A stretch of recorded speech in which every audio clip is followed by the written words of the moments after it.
Ciao a tutti e ben trovati sul mio canale. Io sono Susanna e questa è Susi and the Opera. Oggi sono tutta paillette e lustrini e non poteva essere altrimenti, visto che parleremo di Traviata, l'opera più conosciuta e rappresentata al mondo.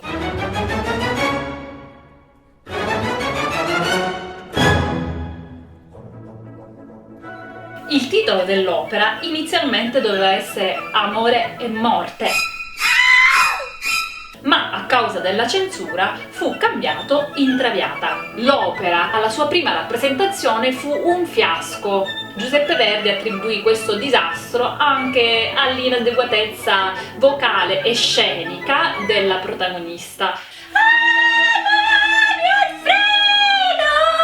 I protagonisti assoluti dell'opera sono Violetta Valéry, Alfredo e Giorgio Germont. Violetta è una cortigiana, una meretrice, una peripatetica,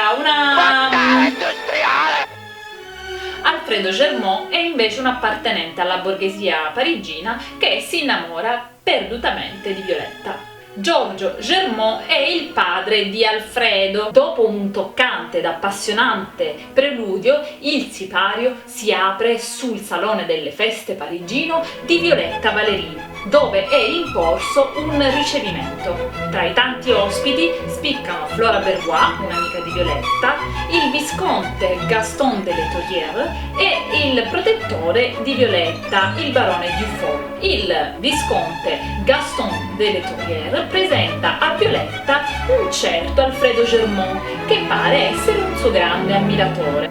Violetta naturalmente è lusingata per l'interesse mostrato da Alfredo Germont. Poco dopo il visconte Gaston propone un brindisi. E alla fine chi sarà mai a dover fare questo brindisi?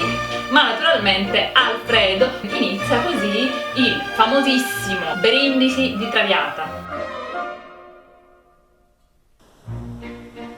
Liviamo negli lieti calici che la bellezza infiora, e là fuggevano ora s'inebria volontà. Liviam nelle dolci fremiti che suscita l'amore, poiché quello che al cuore onnipotente va. Liviamo amore fra calici. Dopo la fine del brindisi, Violetta invita gli ospiti a sgombrare e a raggiungere un'altra stanza. Uscendo per raggiungere anche lei il salone accanto, si sente male. Quando d'improvviso si accorge che Alfredo è rimasto lì ad aspettarla, la rimprovera di aver poco pensato alla sua salute. Allo stesso tempo Alfredo confessa che, oltre a essere uno stalker, ma Violetta sa di essere incapace di amare qualcuno e gli propone di restare amici. Quando Alfredo fa per allontanarsi, Violetta però gli porge un fiore. Invita così Alfredo a riportarle il fiore il giorno seguente. Alfredo si allontana felice. Una volta che gli ospiti sono andati via, iniziano le turbe psicologiche di Violetta, che non sa se scegliere l'amore o il piacere per la bella vita. Sempre libera di Dio folleggiare, di gioia in gioia, o che scorre viver mio, e i sentieri del piacer, nasce giorno in giorno noia, sempre lieta nel ritrover.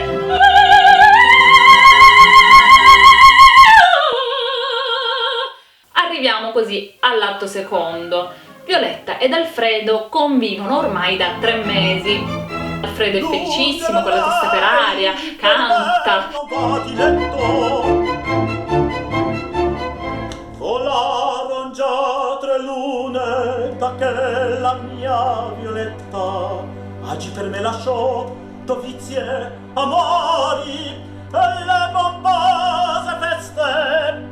Oh, voglio omaggi, avezza, arriva la domestica. Alfredo, basta, finito. Racconta a Alfredo di essere stata a Parigi a vendere alcuni dei beni di Violetta per poter pagare le spese di mantenimento della casa. Alfredo, intento com'era a cantare, non si era accorto di nulla. La casa stava andando in rovina, Violetta pure.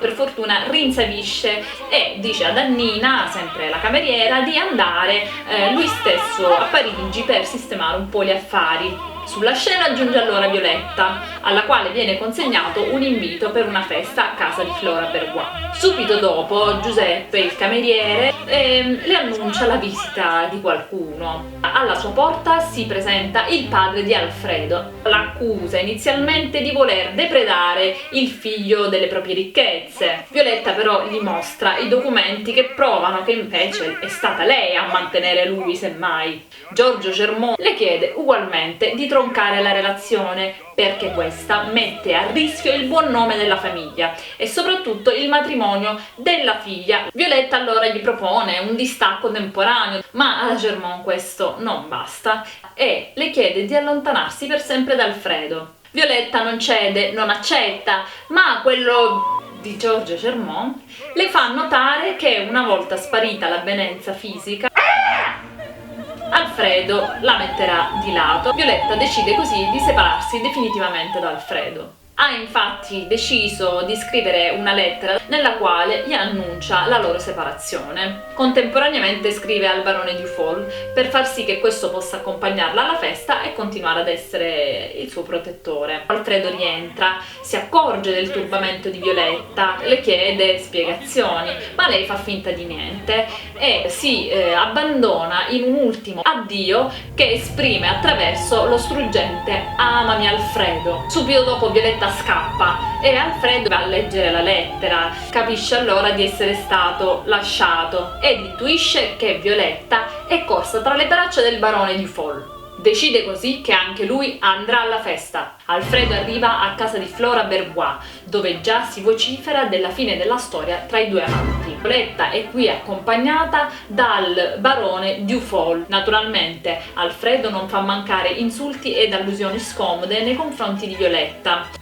Cosa fa allora l'uomo geloso e furioso? Chiama tutti gli invitati a raccolta in una stanza e qui fa la sua scenata. Butta una borsa di soldi ai piedi di Violetta, così che si possa pensare che l'amore di Violetta possa essere solo comprato.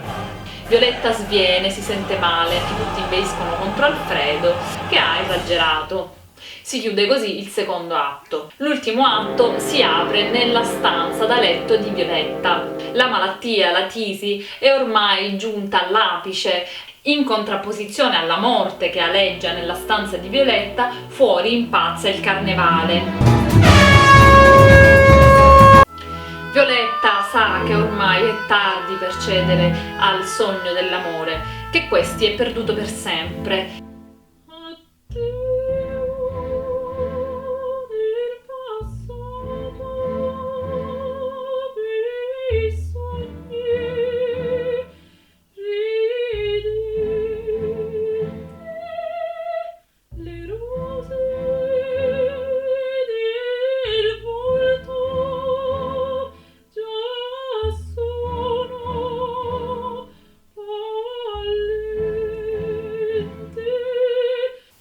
Arrivano Alfredo e anche Giorgio Germont che manifesta il suo rimorso per quello che è accaduto. Alfredo promette a Violetta di portarla via, di tornare di nuovo insieme a Parigi e Violetta, a un sussulto di emozione e di gioia, fa per alzarsi dal letto, però muore.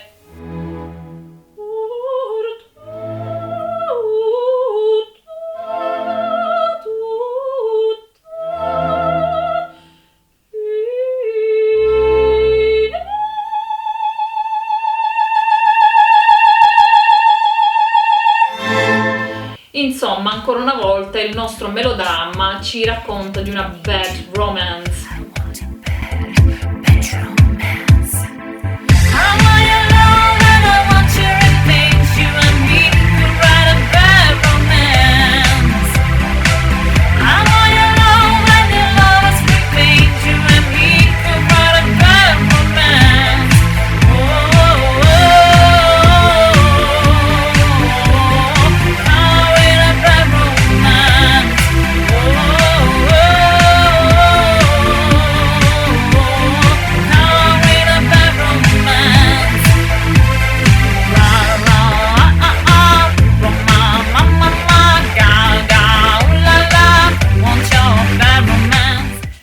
See you soon!